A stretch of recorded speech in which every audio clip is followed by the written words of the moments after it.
menggunakan senjata api dengan cara yang tidak tepat. Kalau bisa polisi nggak usah pakai deh senjata api. Dar gitu kan. Adik-adik belajar yang pintar ya, biar nggak jadi polisi. Anda mengeluarkan peluru, Anda harus mempertanggungjawabkan itu. Memborgol orang, itu sama dengan melanggar hak asasi manusia. Tapi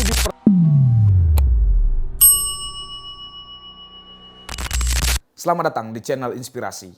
Rekan-rekan sekalian, beberapa hari belakangan ini, Indonesia kembali dihebohkan oleh kasus penembakan yang dilakukan oleh internal kepolisian sebagai pelaku yang memakan korban jiwa, baik dari kalangan sipil maupun internal kepolisian. Kasus ini tidak hanya menimbulkan duka mendalam bagi keluarga korban, tetapi juga memicu pertanyaan serius mengenai profesionalisme dan integritas institusi kepolisian di tanah air. Rangkaian peristiwa ini menyoroti mekanisme profesional di tubuh Polri, baik dalam konteks penggunaan senjata api maupun penegakan disiplin secara internal. Masyarakat menggantungkan harapan besar terkait transparansi dan akuntabilitas dari institusi kepolisian untuk memastikan bahwa aparat yang seharusnya melindungi dan mengayomi tidak justru menjadi ancaman keselamatan publik yang akan dibahas pada konten hari ini.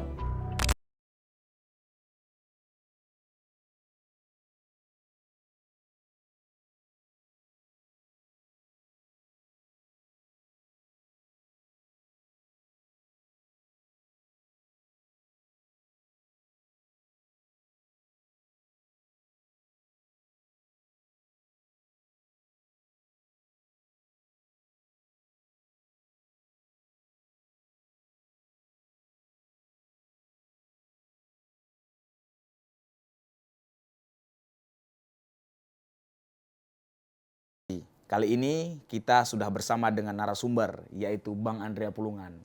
Beliau ini adalah sebagai mantan komisioner dari Kompolnas, yang sekarang aktif sebagai salah satu dosen di Perguruan Tinggi Ilmu Kepolisian, dan inilah profilnya. Andrea Hainan Pulungan, saat ini beliau aktif sebagai tenaga profesional bidang hukum dan HAM, Pokja Kewaspadaan Nasional Lemhanas RI. Beberapa pengalaman kerja beliau diantaranya tenaga ahli anggota Komisi 1 DPR RI tahun anggaran 2008, tim asistensi Direktorat Tindak Pidana Korupsi Barreskrim Polri tahun 2024, komisioner Komisi Kepolisian Nasional atau Kompolnas tahun 2016 sampai 2020, dan hingga saat ini beliau aktif sebagai dosen di Sekolah Tinggi Ilmu Kepolisian. Jadi Bang, belakangan ini memang jadi satu sorotan, kembali lagi jadi sorotan institusi kesayangan kita, Kepolisian Negara Republik Indonesia, karena memang belakangan ini kasus-kasus penembakan menjadi satu permasalahan besar di internal kepolisian. Seperti kita ketahui, memang dalam tempo 3 minggu ini ada kasus penembakan di berbagai wilayah yang memang melibatkan personil Polri, personil kita menjadi terduga tersangka. Menurut Abang nih, bagaimana sih pandangan Abang terkait fenomena ini? Begitu, Bang. ya, fenomena ini sebetulnya kan intinya adalah fenomena bagaimana penggunaan senjata api. Ya. Menggunakan senjata api dengan cara yang tidak tepat dan penyalahgunaan penggunaan senjata api itu kan sebetulnya bukan baru sekarang. Oke. Ya, bukan baru 3 minggu ini, bukan. Ya. Ini sudah lama gitu loh. Cuman yang jadi masalah, kenapa ini masih terus berlangsung gitu loh. Seperti proyek kesalahan berkelanjutan. Oke. Ya. Tentu perlu dicari akar permasalahannya. Apa yang akan terjadi kalau misalnya tidak ditangani, dan kalau sudah ditangani, kira-kira apa yang akan terjadi, kemudian dievaluasi. Ya. Kan saya pikir yang perlu dilakukan sekarang itu yang sudah sangat mendesak itu ya, ini solusinya gimana sih nih? Ya, ini bukan masalah baru, Betul. tapi masalah berulang. Betul. Ya. Kadang kan Bang, kami juga secara kedinasan dalam proses penggunaan senjata api. Untuk diketahui, tidak semua personil kepolisian itu diperkenankan menggunakan senjata api. Ada spesifikasi pada satuan kerja tertentu maupun ada spesifikasi sehingga personil tersebut dapat menggunakan senjata api. Dan dalam proses penggunaannya dalam setahun kami melakukan namanya proses uji psikologi, kemudian uji kelayakan senjata itu juga dilakukan. Namun memang ini menjadi satu tantangan bagi kami kepada teman-teman kewilayahan terkait kasus-kasus ini karena memang self control bagi personil itu jadi satu peran penting bagi masing-masing personil. Nah, itu bagaimana menurut pandangan Abang tuh? Oke, gini. Sebetulnya kalau kita mau bicara nih soal penggunaan senjata api oleh anggota Polri, itu kan sudah ada beberapa regulasi yang mengaturnya. Kalau di internasional itu kan bagaimana penggunaan senjata api dalam rangka penegakan hukum. Oke. Ya. Itu ada di hasil konferensi PBB itu ada itu kan. Oke. Terus kemudian di kita sendiri internal itu ada Perkap nomor 1 tahun 2009. Terus ada Perkap nomor 8 tahun 2009. Terutama saya agak menegaskan di Perkap nomor 8 tahun 2009, khususnya pasal 45, 46 dan seterusnya, bahwa itu detail loh, diatur bagaimana kita menggunakan senjata api. Oke. Ya. Dan setelah menggunakan senjata api, apa yang harus kita lakukan? Terhadap diri kita sendiri, terhadap orang yang kena dampak ketika kita menggunakan senjata api, itu detail loh sebetulnya. Dan bagaimana juga kelayakan ya personil yang bisa menggunakan senjata api, istilahnya kelayakan itu kan ini kan bicara masalah skill ya, tampilan ya. Ya. Ada kewajiban untuk latihan. Ya, betul. Kan? Betul. Nah, itu kan detail diatur. Hanya saja permasalahannya ya pengalaman saya karena gini, selagi saya di Kompolnas pun menemukan hal-hal seperti ini dan cukup banyak ya rekomendasi mungkin ya setelah kami sampaikan dari Kompolnas pada saat itu ya diantaranya yang kami berharap bahwa ayo dong ditindaklanjuti gitu loh rekomendasi-rekomendasi ini gitu loh. Tadi kan dibilang bahwa setiap tahun ada proses uji seleksi baik itu secara psikologi maupun kelayakan alatnya begitu. Itu prememori bukan? Saya pikir tidak karena memang gitu. ini adalah proses yang satu pertanggungjawaban besar bagi para pimpinan karena kembali lagi bahwa Bapak Di semua Kapolri tempat enggak? di semua tempat. Di semua tempat. Saya yakin Prememori. di semua tempat melakukan itu. Gitu. Coba dicek. Jadi sebenarnya kalau dari yang kami dapatkan data yang kami dapatkan memang Bapak bahwa proses seleksi siapa yang menggunakan itu Seleksi pertama. siapa yang menggunakan. Pertama. Oke. Kemudian seleksi ketika dia sudah boleh menggunakan bagaimana sifat psikologinya. Karena pribadi yang kami rasakan ketika teman-teman saya di angkatan saya juga tidak semua menggunakan senjata api dan tidak semua diizinkan. Iya, betul. Begitu. Walaupun dia dianggap bahwa mumpuni, tapi secara psikologi tidak. Nah, kembali lagi sebenarnya Maksudnya gini ya, secara jabatan dia mumpuni tapi Iya. secara psikologi tidak betul, kan? betul, Itu betul. kan ada yang seperti Betul, itu ya. Betul, Gitu. betul. Oke. Nah, kadang-kadang kan tidak bisa dipungkiri bahwa hal-hal yang jadi bermasalah ketika ada satu niatan untuk menjaga keamanan. Niatan menjaga keamanan. Kemudian katanya banyak kasus yang mengatakan bahwa penggunaan kekerasan yang berlebihan. Ketika misalnya ketemu orang tawuran, kemudian kami menggunakan senjata api, itu kan selalu diperdebatkan itu. Tapi kan bukan cuman itu gitu loh. Dengan banyak perangkat aturan, berarti ada Perkap 1 2029, Perkap 8 2009, lalu ada aturan internasional tentang penggunaan kekerasan dan senjata api ya. Itu juga yang perlu dilakukan ya kalau berdasarkan konvensi dunia itu adalah bagaimana si senjatanya itu sendiri. Ya.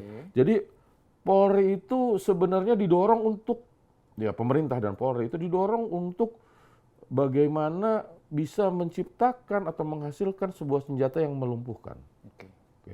Senjata yang melumpuhkan. Kita punya Pindad loh. Dan Wakapolri itu adalah komisaris Pindad. Nah, tetapi memang perlu itu menciptakan senjata yang dapat melumpuhkan. Oke. Satu yang melumpuhkan. Satu melumpuhkan. Yang kedua, ini masalah keterampilan, skill. Ya. Berarti kan harus disediakan. Ya. Saya ke Jepang, saya ke Australia, gitu ya. Saya ke Georgia, Kanada, dan kantor-kantor polisi yang ada di luar semua itu ada tempat latihan nembaknya. mau nembak reaksi, ya kan, mau nembak presisi gitu loh. Dan sebenarnya dengan era teknologi sekarang kan kalau alasannya kekurangan lahan, dengan era teknologi sekarang kan bisa lah dibuat simulator ya. Ya, ya, Ya simulator ya. ya, Ya. nyetir aja bisa pakai simulator gitu Betul, kan. betul, Ya betul. padahal ada mobil tapi bisa pakai simulator gitu kan. Ya. Itu sebenarnya bisa lah pakai simulator. Tapi mau kami tanya Bapak, terkait dengan yang Bapak sampaikan tadi, Perkap nomor 8 2009 tadi. Sebenarnya menurut pandangan Bapak dari Perkap nomor 8 2009 ini, apakah sebenarnya sudah sesuai dengan aturan internasional atau belum sih Pak? Kalau lihat dari prinsip-prinsip dasar atau basic prinsipalnya PBB tentang kekerasan dan penggunaan senjata api, itu ya sudah gitu loh. Sudah? Oke. Itu 3 yang saya sebutkan tadi, Oke. ya. Itu ada tuh di sebagian ada tuh di pasal 45 sampai dengan 49 ya. Sebagian tuh ada di situ ya. Karena selain latihan juga perlu nih yang keempat ya, Oke. dia itu psikis, kejiwaannya layak nggak dia memegang senjata dan layak nggak dia menembakkan senjata dan apa yang harus digunakan. Oke. Apa yang harus dilakukan setelah menembakkan senjata. Karena setiap peluru yang keluar, setiap menggunakan kekerasan, jadi jangankan menggunakan senjata api. Ya. Di Perkap 8 2009 setiap menggunakan kekerasan itu harus lapor. Oke. Ya istilahnya dievaluasi. Habis dievaluasi ya seperti kalau penyidikan mungkin ada rekonstruksi dan sebagainya. Kalau menggunakan senjata juga seperti itu. Ya. Jadi ada tuh. Terus walaupun dalam kondisi bela diri dan lain sebagainya, penggunaan senjata itu setelah menggunakan atau walaupun kekerasan yang dilakukan untuk bela diri, setelah melakukan kekerasan itu harus ada konseling. Oke. Ya. Can you imagine sekarang seorang anggota polsek ya ngejar, kan lihatnya di TV-TV ya, dar gitu kan.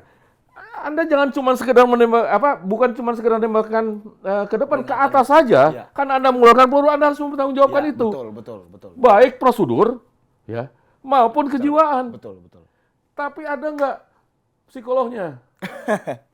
Psikolog loh. Oke. Ya, psikolog konseling yang khusus untuk itu. Yang nanti kalau misalnya dia tidak bisa nanganin, dia bisa rujuk ke rumah sakit. Kita punya rumah sakit Bayangkara. Oke. Ya. Tapi kan rumah sakit Bayangkara itu rata-rata yang lengkap itu rata-rata di ibu kota provinsi. Ya. Kalau dekat itu Ya, betul. daerahnya kan. Betul. Kalau misalnya kayak di Alor, ya Alor Timur, secara laut berbatasan dengan NTT. Oke. Ya. Sementara rumah sakitnya ada di Kupang, dia harus Wah, nyebrang dan lain sebagainya, atau di Rote, Oke. ya kan? Nah, jadi ini sebenarnya rekomendasi yang sudah sejak dulu bahwa kami lagi masih di Kompolnas itu kami tuh semua ngotot gitu loh. Ada dong seorang psikolog, pengadaan dong soal psikolog gitu ya. Psikolog kalau misalnya pun nggak bisa kan bisa misalnya bikin rekanan dibuat kontrak kerja ya, terus disumpah bahwa itu semua rahasia. Oke. Gitu loh. Tapi dia kerja bukan di rumahnya atau di kantornya. Jadi rekanan itu yang datang ke kantor polisi. Ya. Gitu loh, ke Polres misalnya kan.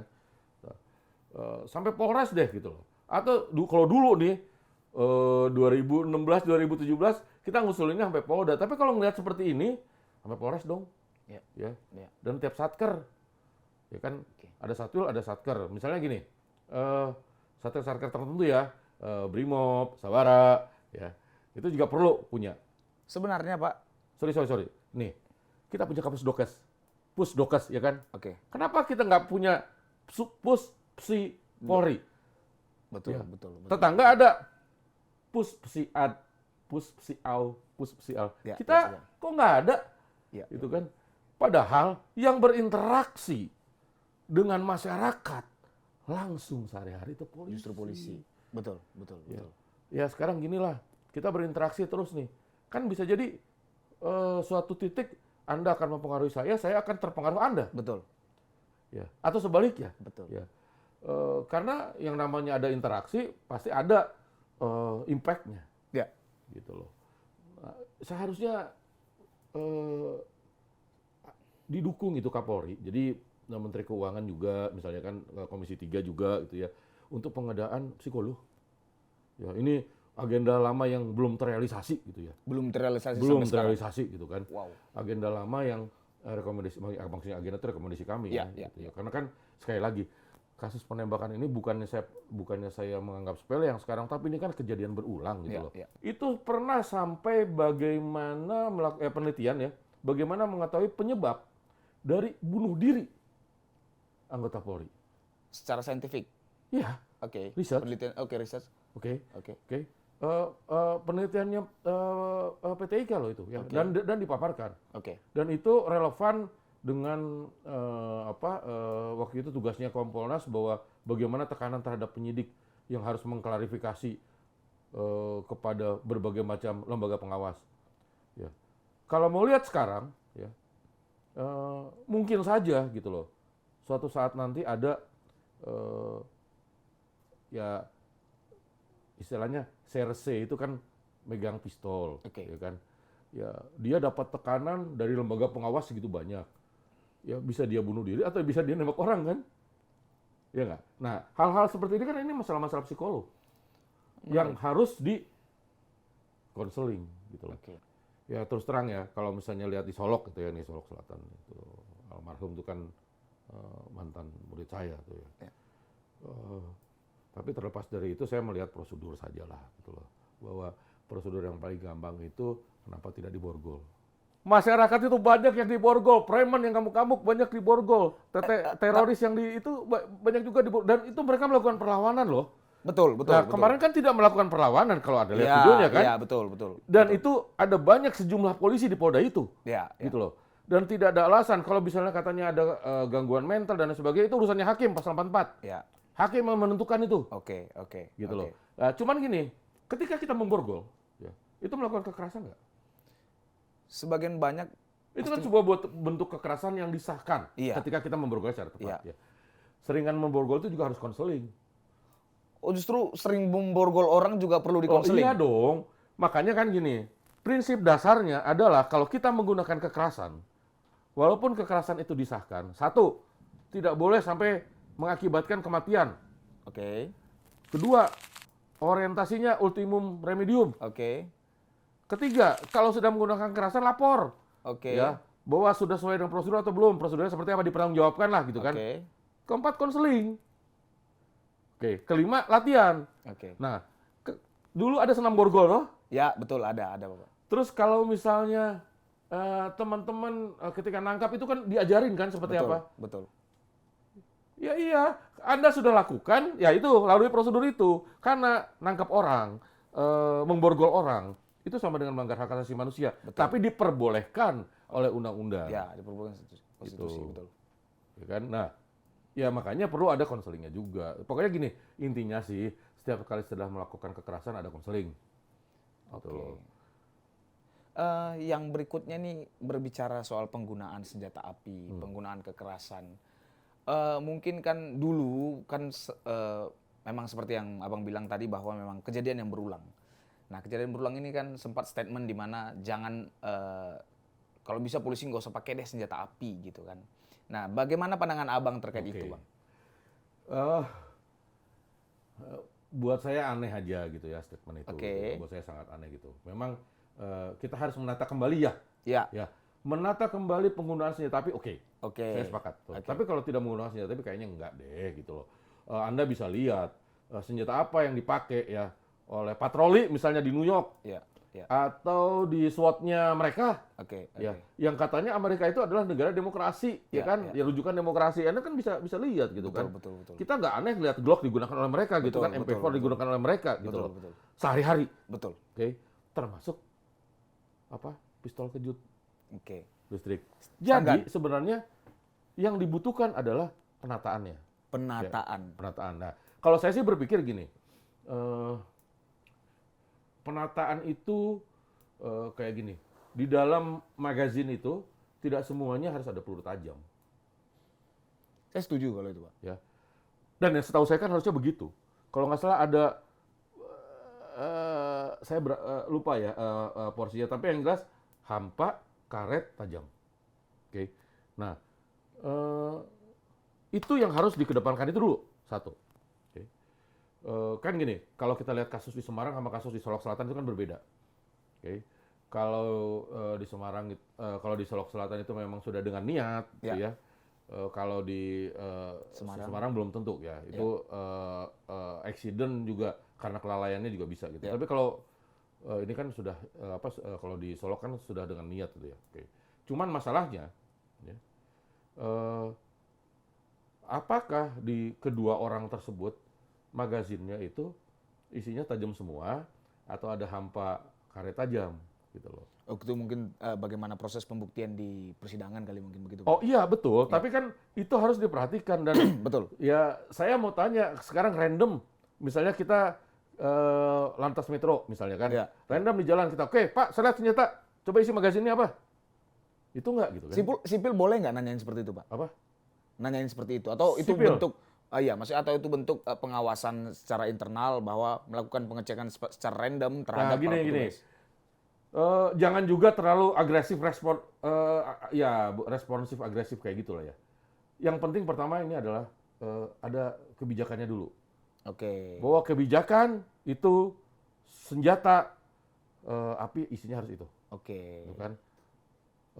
Di dalam pada umumnya. Oke. Ya, pada umumnya. Sehingga tidak semata-mata ini ya, tidak semata-mata langsung peluru tajam. Terus yang kedua yang perlu juga dilakukan adalah soalnya ini kejadian nih ketika saya masih Kompolnas ya. Oke. Amunisi yang sudah expired itu udah disposal saja. Oke. Jangan disimpan alasannya nggak ada anggaran untuk disposal. Kenapa? Peluru karet ya. Kalau dia sudah lama, sifatnya itu bisa jadi peluru tajam keras. Betul. Betul. Ya kan? Betul. Dan itu kan kejadian gitu loh di salah satu Polda ketika saya melakukan pengawasan ke sana gitu loh. Ini peluru karet ternyata jadi karena dia sudah expired, kemudian jadi keras begitu Pak. Iya. Keras dan sifatnya jadi seperti peluru tajam. Oke. Nah, artinya apa? Ini kan tata kelola penggunaan senjata termasuk perawatannya itu yang harus dibenahi. Iya.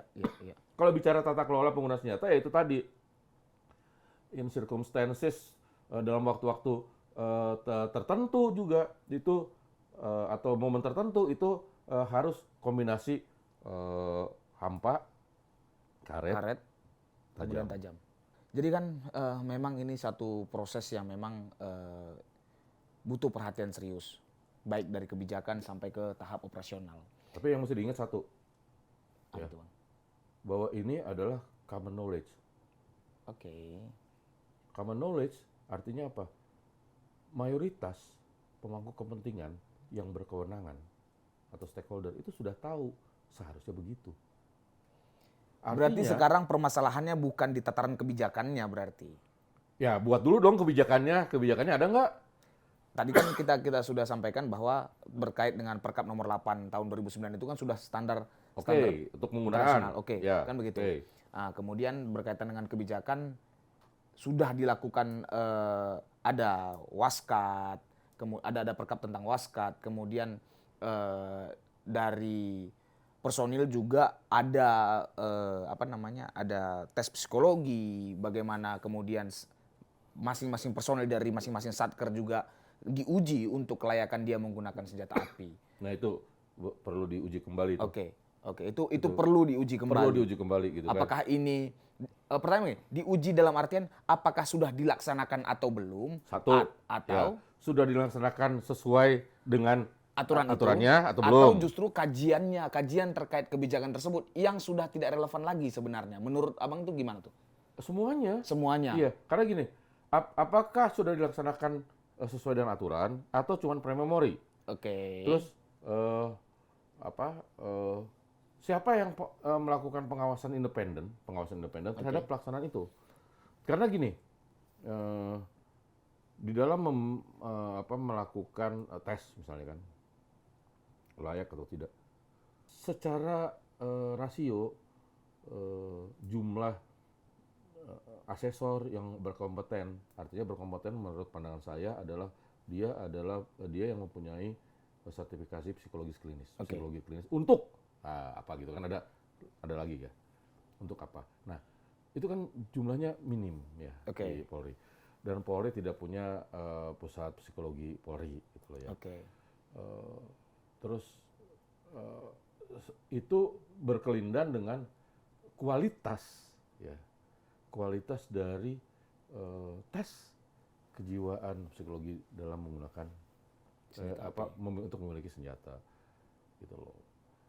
Ya itu. Tapi sebenarnya abang setuju nggak sih bang? Apakah semua polisi itu harus diberikan senjata api atau dibatasin? Dibatasi. Tetap gitu loh. dibatasi. Tetap dibatasi ya. Oke. Jadi gini, jangan lupa loh, kalau Anda menggunakan senjata, Anda memiliki senjata api dan Anda gunakan senjata api dan itu ada korban walaupun itu penjahat nih, penjahat, Anda itu berkewajiban ya untuk bagaimana caranya mendatangkan medis. Jadi nggak bisa udah ditembak, terus udah gitu, udah dibiarin aja gitu, biarin gitu. Enggak, Anda berkewajiban kalau dia sudah lumpuh itu, Ya. panggil medis. Ya. Dan itu di Perkap 8 2009 tuh ada dan itu merupakan juga ketentuan internasional gitu loh di basic-basic prinsipil. Jadi tapi kan kita kan enggak ya. Kita kalau lihat palingan tiba-tiba di TV udah diperban gitu loh. Ya. Udah diperban ya Sudah diberikan timah panas begitu Pak? ya, timah panas tuh. Jaraknya berapa meter memberikan timah panas sebenarnya kan oleh ahli forensik itu kan bisa tahu itu dari dekat atau dari jauh gitu loh. Kalau misalnya si pelaku itu ternyata salah tangkap lalu dikenakan timah panas, ada potensi dia akan saya minta di forensik. Saya minta di uji balistik gitu loh. Kenapa sih kok yang salah tangkap itu bisa ngomong kayak gitu? Karena dia berpikir bahwa kapan latihannya ya sih? Saya larinya cepet kok bisa titis gitu ya sampai ke sini. Tepat sampai di situ gitu loh. Ya kapan latihannya gitu kan? Gitu. Dan sebetulnya upaya-upaya non kekerasan kan harus dikedepankan terlebih dahulu. Saya tuh kan orang yang tidak sepakat dengan tembakan peringatan. Ke atas.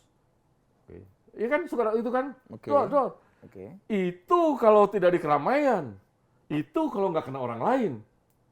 Terus kapan kita boleh nembak? Kalau nyawa sudah terancam atau nyawa orang lain sudah terancam, kan ada di aturannya itu sudah jelas gitu loh. Kapan kita bisa melakukan penembakan? Nah, kalau nembak ke atas, ya itu kan beresiko ke yang lain kecuali memberikan tembakan peringatan 3 kali berarti 3 peluru hampa. Ya kan? Ya. Itu saya salah satu negara nih, negara tetangga kita. Saya nggak usah sebutin nanti jadi besar kepala soalnya. Negara tetangganya gitu kan. Itu latihannya polisinya. Itu sudah latihan nembak itu skor terbesar itu bukan di tengah. Jadi justru di tempat-tempat yang melumpuhkan sebenarnya. Memang itu sulit. Saya pikir itu sangat sulit karena tapi latihannya sudah seperti itu. Makanya kan di negara itu orang tuh butuh latihan dan sudah jadi kebijakan ya. Butuh latihan gitu ya, butuh effort untuk itu ya. Ini ya yang nyampaikan ke saya juga dari salah satu komunitas pelatihan anti teror lah gitu ya. Nah, sudah sampai ke situ deh. Mereka saja butuh effort dan butuh latihan. Betul. Anda tuh bagaimana loh, kok tiba-tiba bisa di paha, bisa di betis dari jauh gitu kan? Itu gimana gitu caranya? Latihannya tuh gimana? Kebijakan itu aja nggak ada gitu kan?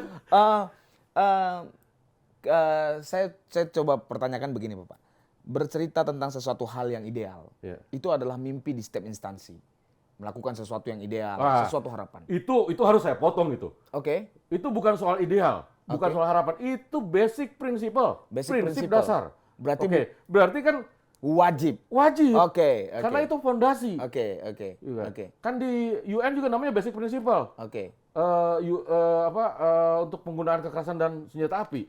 Basic bisa menembak atau basic bisa menembak yang melumpuhkan. Itu kan secara aturan bagaimana itu Pak? Menembak melumpuhkan. Iya. Jadi menembak itu boleh menembak ya, tapi harus melumpuhkan. Kalaupun kita terancam ya, usahakan untuk melumpuhkan. Masih ada seperti itu. Berarti kan benar-benar ultimum remedium. Iya, betul. Upaya terakhir gitu. Betul. Bukan primum remedium bahwa apakah kemudian memang seseorang menembakkan mengeluarkan timah panas itu peluru sudah golok sudah di gitu.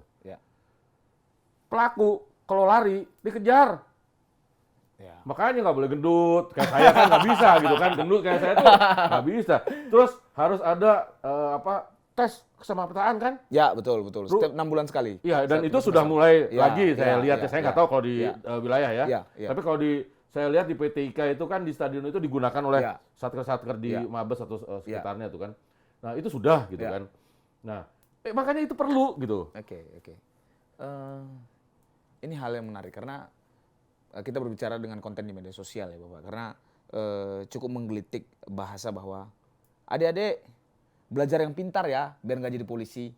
Saya kalau statement itu ya, yang pertama komentar saya itu hanya sekitar 12 apa 21. Ya, bukan hanya sekitar, ada 12 atau 21 negara tidak punya tentara, tapi tidak ada negara tidak punya polisi. Itu harus pegang, oke? Oke. Berarti polisi tetap memang harus ada. Oke. Artinya apa? Kita betul polisi sekarang bermasalah, Oke. tapi bukan berarti itu harus dihilangkan. Oke. Maksudnya gimana? Bukan berarti polisi itu tidak ada, tidak boleh ada polisi, bukan gitu loh. Oke. Dan bukan berarti juga kesalahan itu kontribusinya juga tidak ada kontribusi pihak lain, gitu ya. Oke. Karena kan gini, kalau bicara filosofis, garbage in, garbage out, okay. Kecuali Anda recycle, tapi it's expensive Yap. untuk recycle, Yap. okay. Dan mungkin kekuatannya ya tidak bisa sama, tapi hampir-hampir sama lah gitu ya. Ya. Polisi asalnya dari mana sih? Masyarakat. Oke, shadow of society. The shadow of society. Betul. Masyarakatnya gimana gitu kan? Jadi artinya kita semua ini harus kita semua ini bertanggung jawab ya terhadap kondisi polisi yang ada sekarang. Ya. Kita semua. Ya. Kita semua dan Anda sekalian. Nah, itu perlu dicatat. Kita semua dan Anda sekalian. Jadi bukan cuma kita saja, tapi Anda sekalian bertanggung jawab. Gitu loh. Terus, yuk kita sama-sama kolaborasi. Ya. Ya, perbaiki. Yang terakhir, ya berbuka diri lah gitu kan. Ya, walaupun kita juga harus berbesar hati bahwa setiap proses dalam menjadi baik itu ada hal-hal buruk yang memang harus dilewatin sebagai bentuk proses. Dan saya pikir ini adalah kecintaan kita pada Polri, kecintaan kita kepada salah satu institusi yang berjuang untuk menjaga stabilitas dan menuju Indonesia emas. Harapan kita adalah polisi menjadi lebih baik lagi. Yes. Kan begitu. Yeah. Sebetulnya yang berbicara seperti ini kan bukan cuma saya, banyak pihak yang juga sayang kepada Polri, menurut saya ya, dan sayang kepada Negara Kesatuan Republik Indonesia. Ya, jadi bukan cuma kepada Polri, tapi juga cinta kepada negara ini, kepada negeri ini. Jadi saya berharap ketulusan untuk mendengar, mungkin panas di telinga, tapi itu sebetulnya penyejukan untuk hati supaya kita bisa menjadi lebih baik. Bang, ini kami mau tanya-tanya lagi nih Bang, terkait dengan bagaimana keamanan dari personil maupun menghindari simpang siur itu. Kan di beberapa negara juga menggunakan body cam nih. Menggunakan seperti polisi di Amerika menggunakan dashboard cam seperti itu. Kira-kira di polisi Indonesia dengan kultur yang seperti ini perlu nggak sih Bang? Ya, saya pikir justru itu adalah hal dasar yang utama yang sebetulnya untuk melindungi anggota Polri itu sendiri. Oke. Ya, sehingga dia akan terbebas dari fitnah atau rekayasa-rekayasa dan lain sebagainya. Serta itu akan membuktikan bahwa prosedur yang ditetapkan lembaga dan pengawasan prosedur yang dimiliki oleh lembaga Polri itu sendiri itu sudah tepat atau belum. Itu bisa digunakan untuk penilaian itu juga gitu kan, selain implementasi dari yang dilakukan oleh anggota Polri gitu. Jadi saya pikir penggunaan body cam, dashboard cam itu hal yang sangat-sangat urgent, hal-hal yang sangat urgent yang harusnya menjadi prioritas tercepat program 100 harinya Kapolri untuk dibantu, didukung dan dipenuhi ya baik oleh Bappenas, oleh Kementerian Keuangan ya. Okay. Dan Polri harus mengajukan itu gitu loh.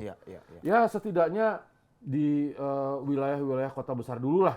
Cukup nggak sih Bang kalau misalnya kayak beberapa tahun ini kan memang setiap proses penangkapan selalu ada tim dokumentasi katanya gitu. Ada tim dokumentasi yang membawa kamera. Apakah itu cukup untuk dalam proses kegiatan kepolisian atau yang kita maksud body cam? Karena ada sedikit miss terkait body cam ini. Ada yang menganggap bahwa body cam itu adalah orang yang membawa kamera gitu.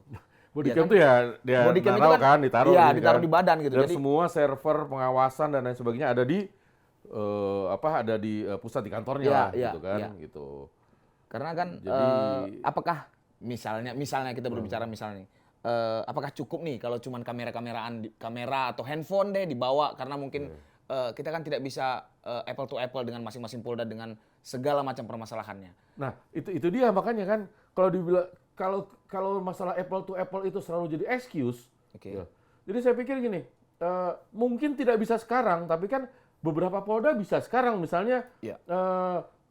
Banten, Jawa Barat, Jogja, Jateng, Jatim, Sulsel, Sumut, itu sama Kaltim, itu bisa sekarang, Oke. gitu ya. Yang lain oke nyusul lah gitu kan. Oke. Sambil menambah infrastrukturnya dan bagaimana literasi terhadap masyarakatnya.